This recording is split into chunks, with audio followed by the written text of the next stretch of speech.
Good morning student. आज हम पढ़ेंगे सैटेलाइट और प्लेनेट का मोशन ग्रेविटेशन के चैप्टर में। और इस सैटेलाइट के मोशन में सबसे पहले हम निकाल रहे हैं कि सैटेलाइट की जो ऑर्बिटल स्पीड होती है किसी प्लेनेट के अराउंड वो कितनी होती है। जैसा कि कैप्टर्स ने अपने लॉ में बताया था कि कोई भी सैटेलाइट प्लेनेट के चारों तरफ या तो सर्कल में रिवॉल्व करता है या इलिप्टिकल पाथ में रिवॉल्व करता है। हम दोनों तरह का मोशन डिस्कस करेंगे। अगर सर्कुलर पाथ पर मूव करेगा तो इसकी स्पीड कांस्टेंट होगी, यूनिफॉर्म सर्कुलर मोशन होगा, और इलिप्टिकल पाथ में इसकी स्पीड वेरिएबल होगी। तो अभी हम पहले समझने के लिए सर्कुलर मोशन को डिस्कस करते हैं। हम ये अज्यूम करके चलते हैं कि जो सैटेलाइट है प्लेनेट के चारों तरफ वो सर्कल में मूव कर रहा है।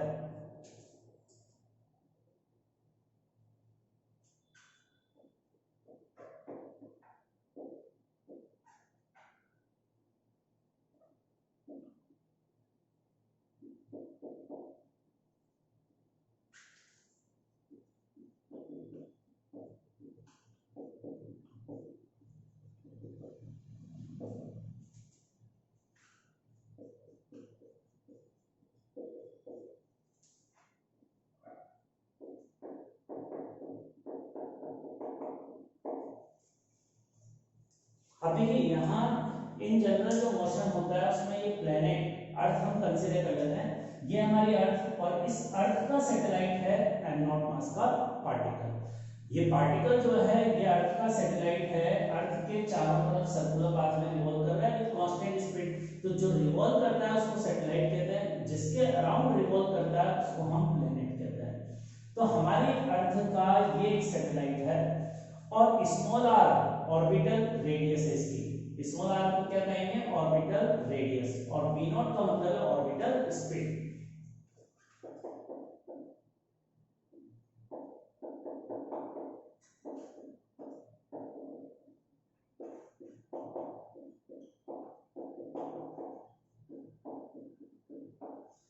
ठीक है, ये सैटेलाइट जो है इसका मास m0 है, अर्थ का मास कैपिटल M है और रेडियस r है।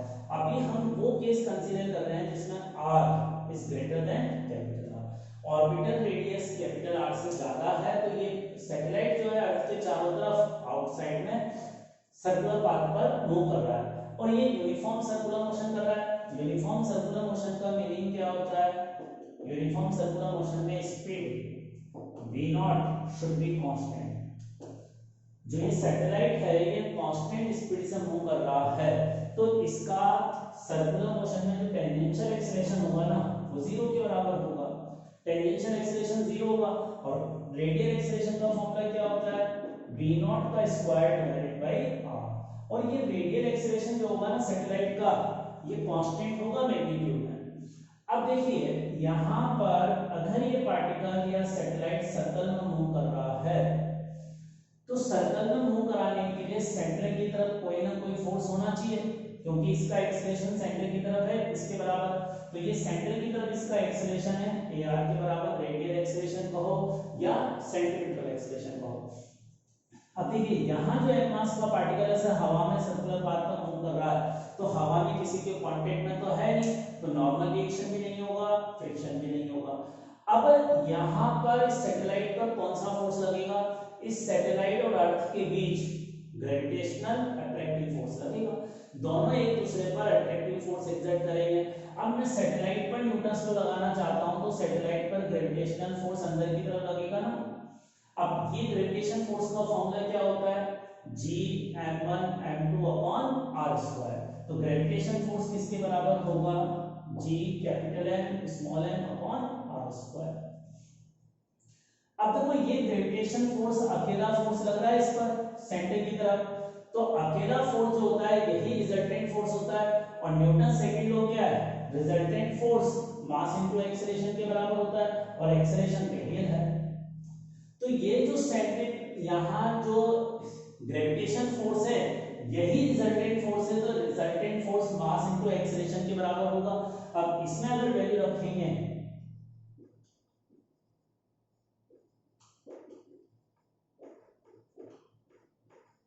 ये एक्सप्रेशन आ जाएगा। अब इसको सॉल्व करके हम ऑर्बिटल स्पीड कैलकुलेट कर लेंगे। कर लें इसको नोट।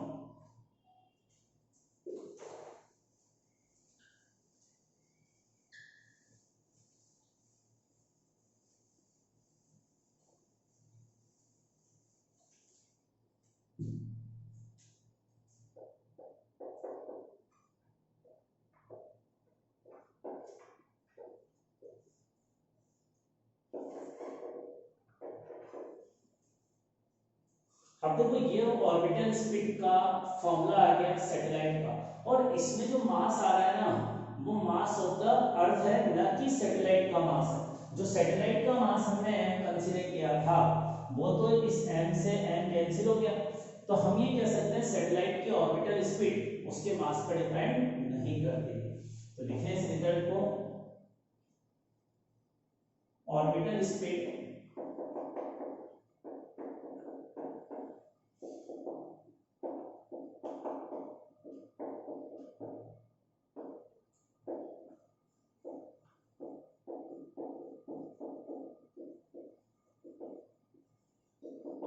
तो ऑर्बिटल स्पीड जो है सैटेलाइट के मास पर डिपेंड नहीं करती, ऑर्बिटल स्पीड ये होगी। और देखो अगर आपने इसको सैटेलाइट को एक सर्टेन स्पीड इधर टेंजेंशियल डायरेक्शन में दे दी ना एक बार, तो ये टेंजेंशियल वेलोसिटी इधर दे दी। अब कुछ स्टूडेंट को लगता है सर ग्रेविटेशन फोर्स ऐसा लग रहा है तो ये सैटेलाइट फोर्स के कारण अंदर की तरफ चलना चाहिए और इस प्लेनेट से जाकर टकरा जाना चाहिए, तो ऐसा नहीं होता है।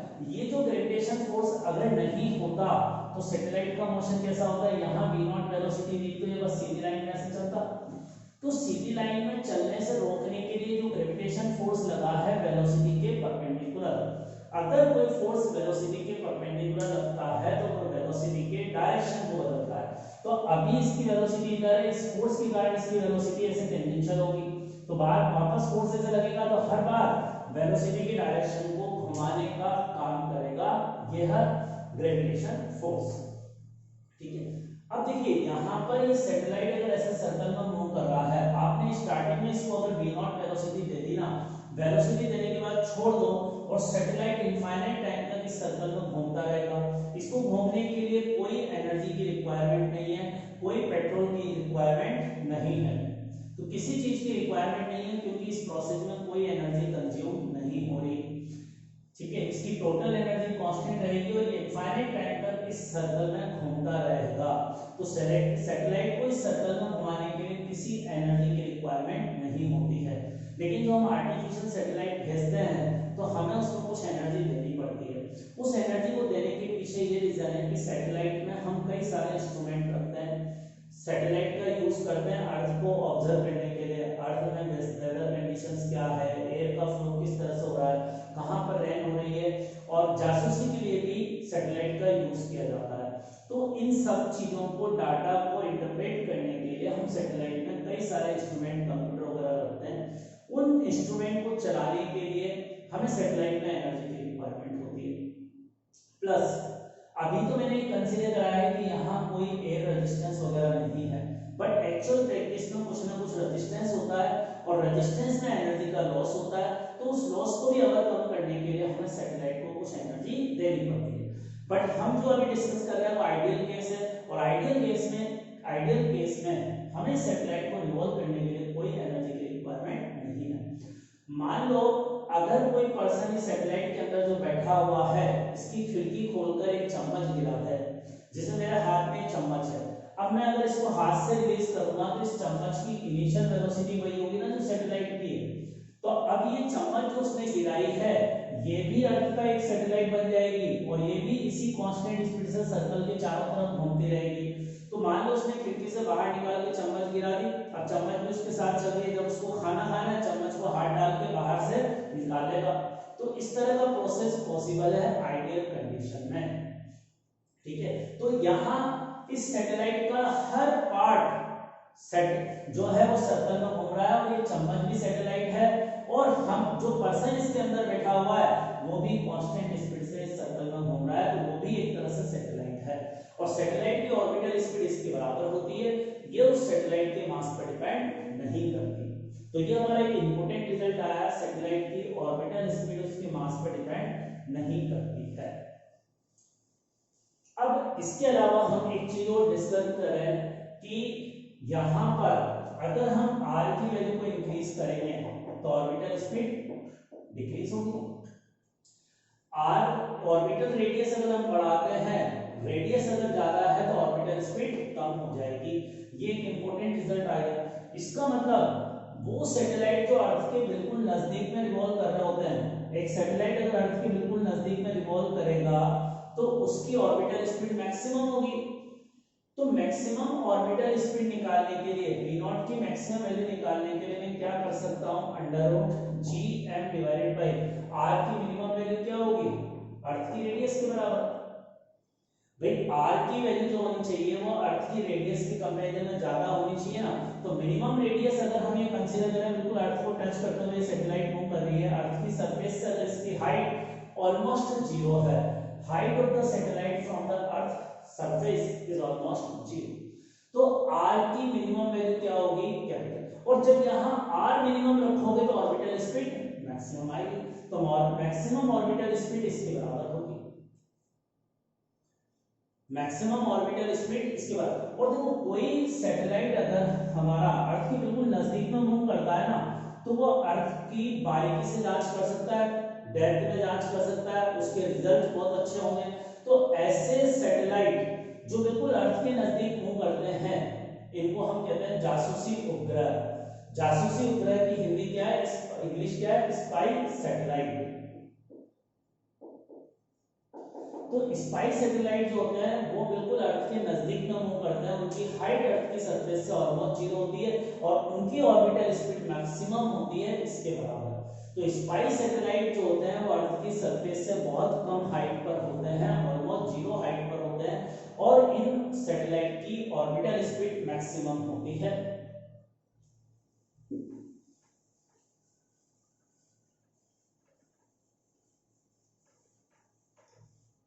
इन सैटेलाइट की ऑर्बिटल स्पीड मैक्सिमम। अब देखिए हम g इंटू एम की जगह क्या लिख सकते हैं,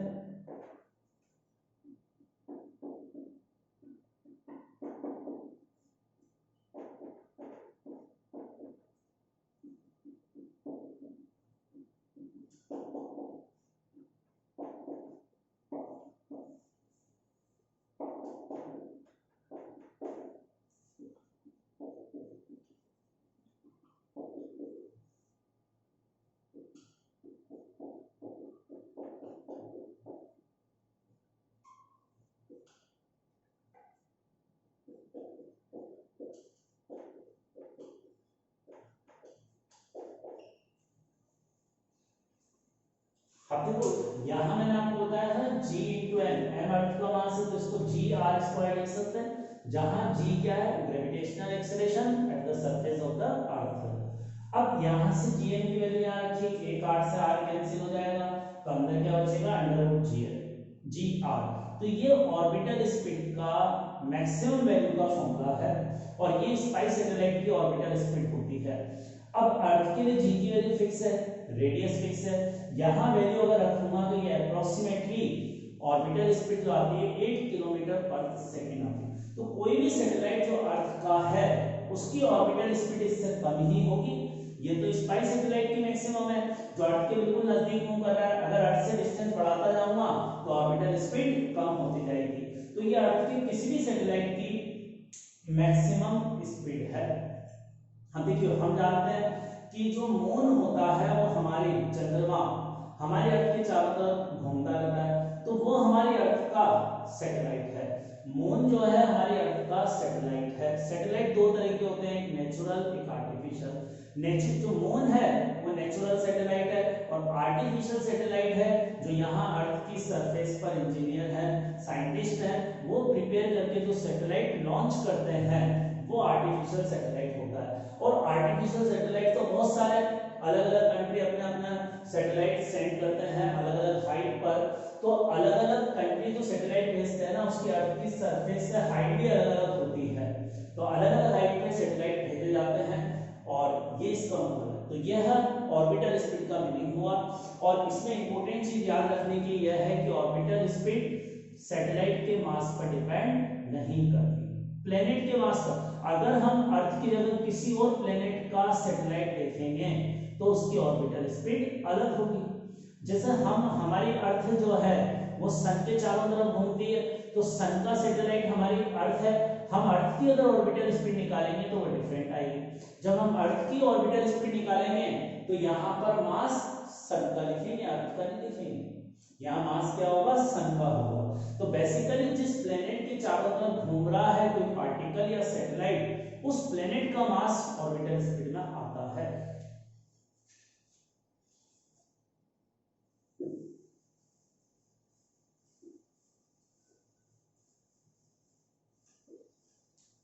अब देखिए इसके अलावा एक और टर्म, इस पार्टिकल को या सैटेलाइट को इस सर्कल में एक पूरा रिवॉल्यूशन करने में जो टाइम लगता है उसको हम इसका टाइम पीरियड कहते हैं। तो टाइम पीरियड को कैपिटल टी से रिप्रेजेंट करेंगे। अब देखो सैटेलाइट की ऑर्बिटल स्पीड कांस्टेंट है ना, स्पीड कांस्टेंट होती है तो टाइम बराबर क्या होता है, distance upon speed. Distance upon speed ये फॉर्मूला होता है। स्पीड तो v नॉट है और डिस्टेंस कितनी चलनी है एक पूरा रिवॉल्यूशन कंप्लीट करने में, इसकी पेरीमीटर के बराबर, और सर्कल की पेरीमीटर का फॉर्मूला होता है 2 पाई r। तो टाइम पीरियड इसके इक्वल आ गया। अब यहां से v नॉट की वैल्यू इसमें रख देते हैं।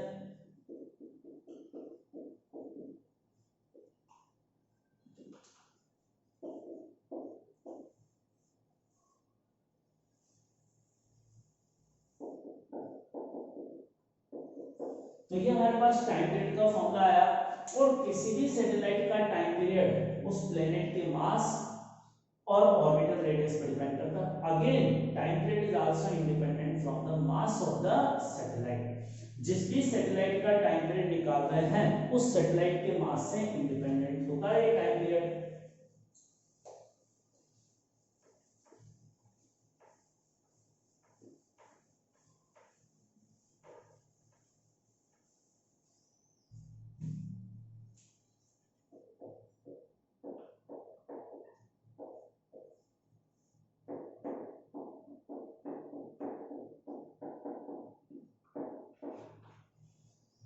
अब देखो जो प्लेनेटरी मोशन है, सैटेलाइट और प्लेनेट का मोशन है, इस मोशन को समझाने के लिए केपलर्स ने 3 लॉ दिए थे। और केपलर्स के 3 लॉ में से एक लॉ यह है कि सैटेलाइट का जो टाइम पीरियड होता है वो ऑर्बिटल रेडियस की 3/2 पावर के डायरेक्टली प्रोपोर्शनल होता है। अब देखिए यहां पर r का मतलब डिस्टेंस कहां से सैटेलाइट की, स्मॉल r का मतलब है distance of satellite from center of earth। इस स्मॉल r का मतलब यह है। अब अगर हम अर्थ के दो अलग अलग सैटेलाइट को आपस में कंपैरिजन करें,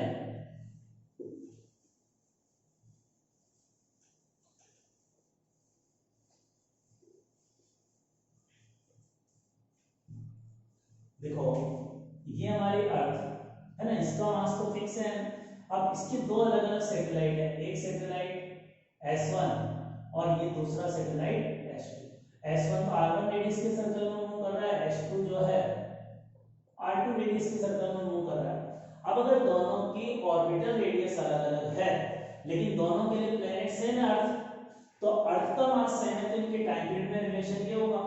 और यहां से भी ये कह सकता हूं अगर ऑर्बिटल रेडियस इंक्रीज करूंगा तो टाइम पीरियड भी इंक्रीज होगा। इसका मतलब जो हमारा स्पाई सैटेलाइट था उसकी ऑर्बिटल रेडियस मिनिमम थी तो उसका टाइम पीरियड भी मिनिमम होगा। तो ऑर्बिटल जो स्पाई सैटेलाइट होते हैं उनका टाइम पीरियड मिनिमम होता है, ऑर्बिटल स्पीड मैक्सिमम होती है। अब इससे हम ये रिलेशन बना सकते हैं T1/T2।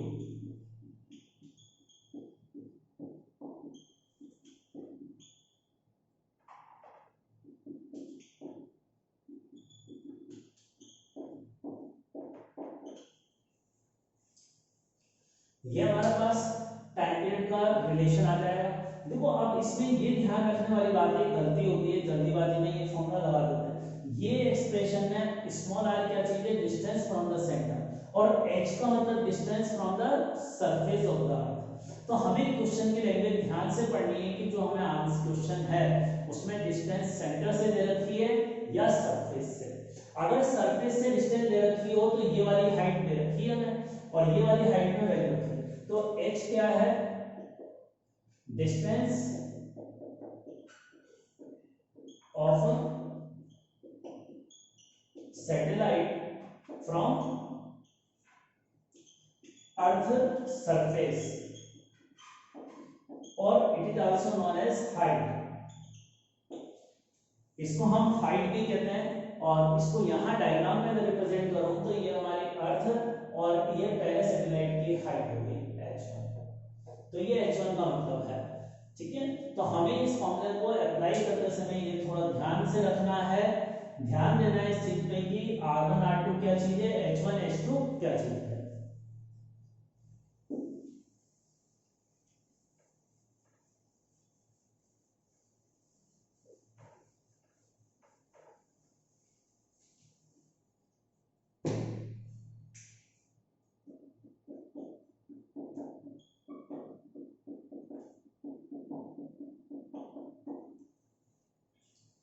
अब देखो अभी मैंने यहाँ डिस्कस किया है इस फॉर्मूले में, अगर हम ऑर्बिटल रेडियस को इंक्रीज करेंगे तो टाइम पीरियड इंक्रीज होगा। अब अगला क्वेश्चन यह है, if orbital radius increases by 1%, if orbital radius increases by 1%, then calculate percentage change in a time period, then calculate percentage change in time period। अब इसका आंसर कैसे निकालेंगे, देखो सॉल्यूशन,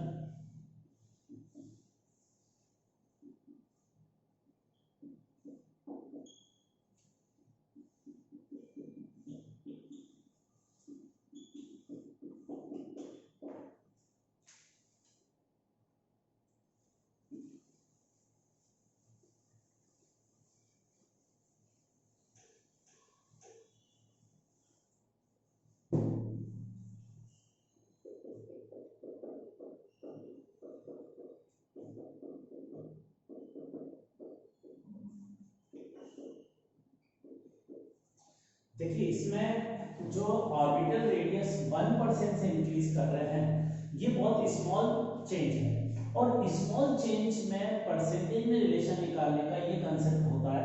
कंसेप्ट ये है कि यहाँ t की पावर कुछ नहीं लिखी मतलब 1 है, तो परसेंटेज निकालने का मेथड ये होता है, जो पावर होती है वो आगे आ जाती है into percentage change in time period, proportionally का मतलब इक्वल लिख देते हैं, और यहाँ r की जो भी पावर होती है ये आगे आ गई into percentage change in are, ये कंसेप्ट होता है।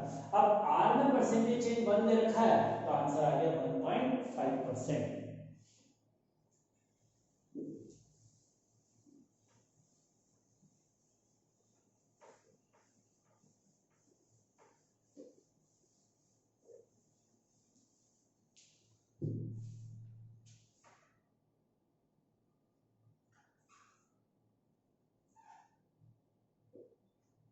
अब देखो ये हमारी अर्थ होती है, और यहाँ टॉप पर अर्थ का नॉर्थ पोल होता है ना, और बॉटम में साउथ पोल होता है।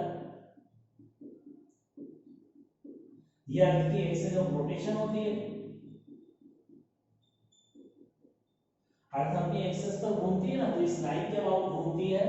अब देखो इस एक्सिस ऑफ रोटेशन के परपेंडिकुलर और अर्थ के सेंटर से पास होने वाला ये प्लेन, ये जो प्लेन है ये कहलाता है इक्वेटोरियल प्लेन, ये इक्वेटर है, एक ऐसा इमेजिनरी प्लेन, ये प्लेन कहलाता है इक्वेटोरियल प्लेन।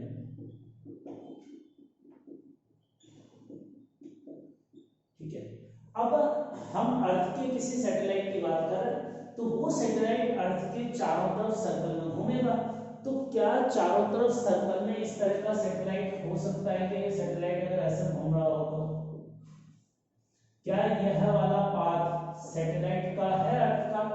अगर कोई पार्टिकल अर्थ के चारों तरफ इस तरह से घूमे तो क्या इसके मोशन को हम सैटेलाइट कह सकते हैं? देखो अब ये सैटेलाइट जो मैंने डायग्राम में बनाया है, इसका सेंटर कहां पर है, यहां पर है, इसका सेंटर यहां पर है, और अर्थ का सेंटर यहां पर है, तो वही सैटेलाइट कहलाएगा जिसके सर्कल में घूमने का सेंटर और अर्थ का सेंटर कॉमन हो, तो ये सैटेलाइट नहीं कहलाएगा। तो S1 वाला जो है सैटेलाइट नहीं है, क्यों नहीं है? क्योंकि ये जिस सर्कल में घूम रहा है उसका सेंटर और अर्थ का सेंटर सेम नहीं है, तो सैटेलाइट वही कहलाता है जिसके सर्कुलर पाथ पर घूमने का सेंटर और अर्थ का सेंटर सेम हो, तो ये सैटेलाइट नहीं कहलाएगा। S1 जो है it is not a satellite, S1 is not a satellite. ठीक है, अब दूसरा डायग्राम बनाया अगर इसमें, ये H2 सैटेलाइट है क्या? देखो H2 जिस सर्कल में घूम रहा है उसका सेंटर यहां कहीं है और अर्थ का सेंटर भी ये है, तो ये H2 सैटेलाइट है। S2 हमारा यहाँ पर क्या है, सैटेलाइट है। अब एक और बनाता हूं इस तरह का, ये S3 सैटेलाइट हो सकता है क्या, S3 भी जिस सर्कल में घूम रहा है उसका सेंटर यहाँ है और अर्थ का भी सेंटर यहाँ है, तो मैं ये कह सकता हूँ S2 और S3 सैटेलाइट है। यहाँ पर S2 and S3 are satellite. तो सैटेलाइट वही होगा जिसके मोशन का सेंटर और अर्थ का सेंटर कॉमन हो। अब देखो यहां पर S2 और S3 सैटेलाइट है। अब S2 और S3 में से कौन सा सैटेलाइट जियो स्टेशनरी सैटेलाइट होगा?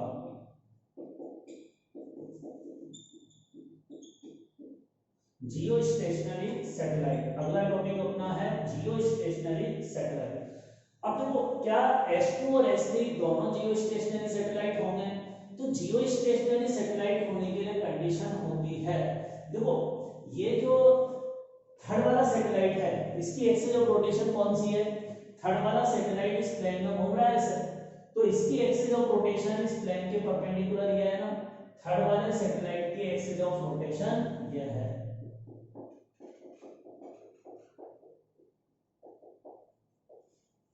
थर्ड वाले सैटेलाइट की एक्सिस ऑफ रोटेशन ये है और अर्थ की एक्सिस ऑफ रोटेशन ये है। तो वही जियो स्टेशनरी सैटेलाइट होने के लिए कंडीशन है कि उस सैटेलाइट की एक्सिस ऑफ रोटेशन और अर्थ की एक्सिस ऑफ रोटेशन कॉमन होनी चाहिए। तो इसका मतलब थर्ड वाले सैटेलाइट की एक्सिस ऑफ रोटेशन अलग है, अर्थ की अलग है, तो थर्ड वाला जियो स्टेशनरी नहीं हो सकता। और S2 वाला सैटेलाइट जो है इस सर्कल में घूम रहा है इस प्लेन में, और इसकी एक्सिस ऑफ रोटेशन निकालूंगा तो इसकी प्लेन के परपेंडिकुलर वह अर्थ की एक्सिस ऑफ रोटेशन से कॉमन होगी। तो इसका मतलब S2 वाला सैटेलाइट जियो स्टेशनरी हो सकता है, but S3 can not be Jio stationery satellite. लिख लो इस पॉइंट को इस डायग्राम में, S3 can not be Jio stationery satellite but S2 can be Jio stationery satellite. कर ले इस डायग्राम को नोट। अब देखो जियो स्टेशनरी सैटेलाइट के लिए क्या कंडीशन होती है? जियो स्टेशनरी सैटेलाइट वो होता है जिसको अर्थ की सरफेस से देखने पर वो हमेशा रेस्ट में नजर आए, मतलब हमारे रिलेटिव वो चलता हुआ नजर नहीं आए। अब देखो हमारी अर्थ घूम रही है ना, और उसके घूमने का टाइम पीरियड 24 आवर्स ऐसे घूम रही है, और अर्थ घूम रही है तो अर्थ पर जो भी चीज रखी हुई है वो भी घूम रही है। जैसे मैं आपको रेस्ट में नजर आ रहा हूँ लेकिन मैं भी अर्थ के साथ साथ घूम रहा हूँ, और मेरे घूमने का टाइम पीरियड 24 आवर्स है। अब देखो मैं अगर घूम रहा हूँ और कोई चीज मुझे रेस्ट में नजर आ रही है तो इसका मतलब क्या है, वो भी मेरे साथ घूम रही है, तो उसका टाइम पीरियड भी मेरे टाइम पीरियड के बराबर है। तो जियो स्टेशनरी सैटेलाइट का टाइम पीरियड कितना होता है? जो अर्थ के रिवॉल्यूशन का टाइम पीरियड होता है। जियो स्टेशनरी सैटेलाइट का टाइम पीरियड वही होगा जो अर्थ के रोटेशन का टाइम पीरियड है। एक चीज तो ये हो गई। दूसरा पॉइंट इसमें यह है कि देखो अब यहां पर जैसे अर्थ है, ये अर्थ मान लो ऐसे घूम रही है, और सैटेलाइट जो है ये इस तरह से घूमे, और एक दूसरा सैटेलाइट जो इधर घूमे अर्थ के रोटेशन के अपोजिट। तो जो सैटेलाइट अर्थ के रोटेशन के अपोजिट घूमेगा उसका टाइम पीरियड सेम होने पर भी वो जियो स्टेशनरी नहीं हो सकता, क्योंकि इनकी रिलेटिव वेलोसिटी तो जीरो हो ही नहीं सकती। इन दोनों की जीरो हो सकती है अगर इन दोनों का ओमेगा सेम हो तो। समझ में आई बात? तो जियो स्टेशनरी सैटेलाइट होने के लिए दूसरी कंडीशन क्या है कि उसके रोटेशन का डायरेक्शन और अर्थ के रोटेशन का डायरेक्शन सेम होना चाहिए। अब हमारी अर्थ किधर से किधर रोटेट करती है? ईस्ट टू वेस्ट या west to east? Yes, west to east rotate करती है ना। तो सेकंड पॉइंट ये हो गया कि geostationary satellite should rotate from west to east direction. Geostationary satellite भी उसी डायरेक्शन में घूमना चाहिए जिस डायरेक्शन में हमारी अर्थ घूमती है, और अर्थ के रोटेशन का डायरेक्शन होता है वेस्ट टू ईस्ट डायरेक्शन। अब थर्ड पॉइंट बात करें। अब थर्ड पॉइंट में हमारा यह है कि जियो स्टेशनरी सैटेलाइट की एक्सिस ऑफ रोटेशन और अर्थ की एक्सिस ऑफ रोटेशन सेम होनी चाहिए। दोनों की एक्सिस ऑफ रोटेशन सेम होनी चाहिए, या geostationary satellite should be in equatorial plane. अगर वो इक्वेटोरियल प्लेन में होगा तो उसकी axis of rotation automatically earth के एक्सिस ऑफ रोटेशन के पैरेलल हो जाएगी। तो it should be in it should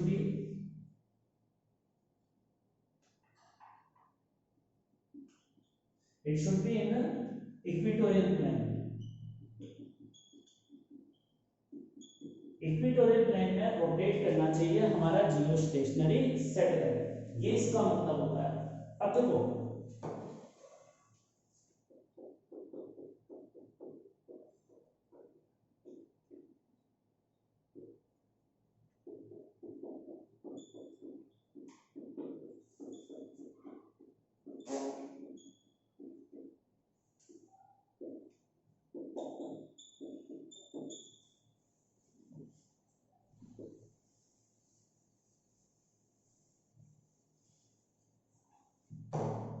देखो जियो स्टेशनरी सैटेलाइट की हम ऑर्बिटल रेडियस निकालना चाहते हैं। हमारे क्वेश्चन ये है कि जियो स्टेशनरी सैटेलाइट की ऑर्बिटल रेडियस क्या होगी। तो रेडियस को निकालने के लिए टाइम पीरियड हमें पता है 24 आवर्स, उसको सेकंड में कन्वर्ट कर लिया और g into m की जगह g r स्क्वायर लिख सकता हूं और स्मॉल g की वैल्यू मुझे पता है 9.8 और कैपिटल R की वैल्यू भी मुझे पता है 6.4 into 10 की पावर 6 मीटर। अब ये सारी वैल्यूज अगर इस फॉर्मूले में रखूंगा तो स्मॉल r कैलकुलेट हो जाएगा। तो जियो स्टेशनरी सैटेलाइट की एक फिक्स डिस्टेंस होती है अर्थ की सरफेस से और वो डिस्टेंस इन सारी वैल्यू को रखने पर आती है 6.6 into r। जो ऑर्बिटल रेडियस आती है 6.6 time of radius of the earth आती है। रेडियस ऑफ अर्थ का 6.6 टाइम होती है ऑर्बिटल रेडियस। तो हाइट कितनी होगी अर्थ की सरफेस से 5.6 r के बराबर होगी। तो जियो स्टेशनरी सैटेलाइट वो सैटेलाइट है जिसकी अर्थ की सरफेस से डिस्टेंस इसके बराबर होती है या अर्थ के सेंटर से डिस्टेंस इसके बराबर होती है। उस सैटेलाइट को हम जियो स्टेशनरी सैटेलाइट कहते हैं। चलिए आज के लिए यहाँ तक बहुत है। इसके बाद अगली क्लास में हम इसको आगे सैटेलाइट जो होता है इसके मोशन से ही डिस्कस करेंगे। इसकी एनर्जी निकालना, काइनेटिक एनर्जी निकालना, potential energy, total energy and escape velocity. तो ये हमारे इंपॉर्टेंट पॉइंट्स होंगे नेक्स्ट क्लास के। Thank you.